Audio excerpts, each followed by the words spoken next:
Ang sabi ng ibang babae, pumupogi o gumagwapo daw ang mga lalaki kapag nag-i-English. Oh, are you sure? Who am I not to speak English? Hi dear. Hello dear. How are you dear? You want money? Oh, alright. Good day brothers and sisters, and to my dear here, a new hope and a new journey. Once again and first of all, welcome back to my channel. I am now walking with my mother and two sisters because we will go to the market to buy the many vegetables and to put them inside the refrigerator later because Tata wants to cook dish and she loves to do to cooking. But sometimes my mama get upset and turn to angry bird because every morning Tata and Mika didn't cook a dish. The mama asked them, "Why you didn't cook a dish? You two are so lazy." And Tata said to her, "I can cook and I want to cook anything, Mama. But what I'm going to cook? Because the refrigerator is always empty. And there's nothing, anything, everything to be cooked."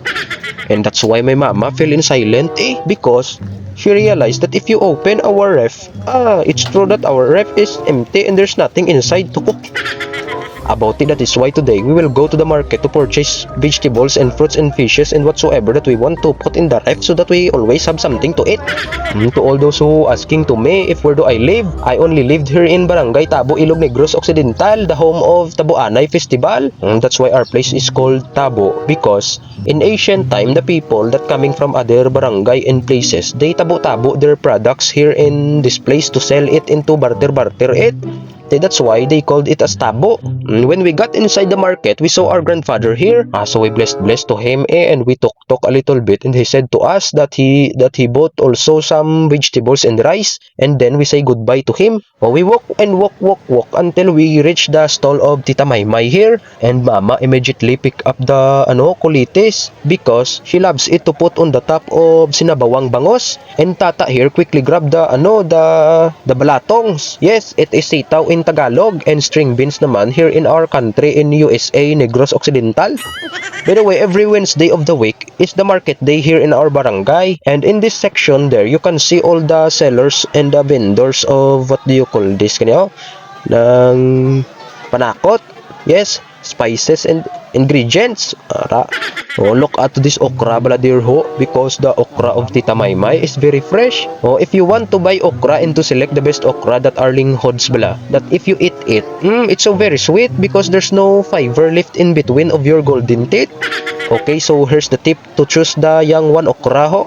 The first step that you're going to do is to cut off its tip with your fingers. And when the tip of the okra breaks off quickly with a garagamak sound, it means the okra is not a senior citizen. Yes, it is a young okra and ideal to cook. There, Mika have already collected some onions and garlic, and Tata is now pick-upping the sili, and Mama get some opo and eggplant, while I am here at their side just keep filming everything what's happening here while carrying this heavy load. And then Tita Maymay is now solving all what we get, and she plus minus divide equals to. She calculated how much we would pay for this, and we go.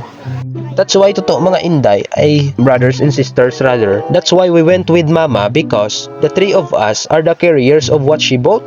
So we went to this area and I saw a ripe jackfruit here. Wow, my esophagus is now askad-askadin because of that jackfruit that really looks sweet. Then Mama and Mika is now selecting the best banana. Look Mama, blah brothers and sisters, so she's pressing the banana to check if it's ripe or not. Abaw ma, don't press the banana because that is not mabuti na lang gani yung nagtitinda kay hindi naglagay nito ho. In this life full of judgment from marites around you, brothers and sisters, don't believe to them if when they say that you're ugly, because when you go here in the fish area at the market, the fish vendors is agaw-agawin you.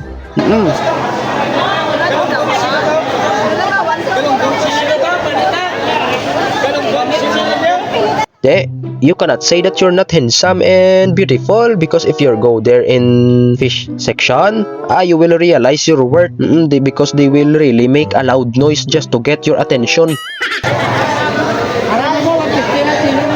The isdaan is like to our classroom way back in elementary, very noisy.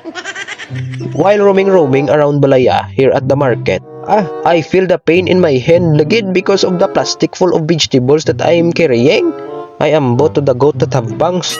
And then we go there in the dried fish section to buy some dried pinakas because Mama loves to pair it with rice and dried fish for breakfast. And then we buy a serve of pancit and Chinese pechay leaves. And we also bought some sweet potatoes. Oh, you must eat sweet potatoes if you're struggling to bowl and drink 8 glasses of water a day. Oo, not the soft drinks, Coke, Sprite, and Royal, and Tanduay.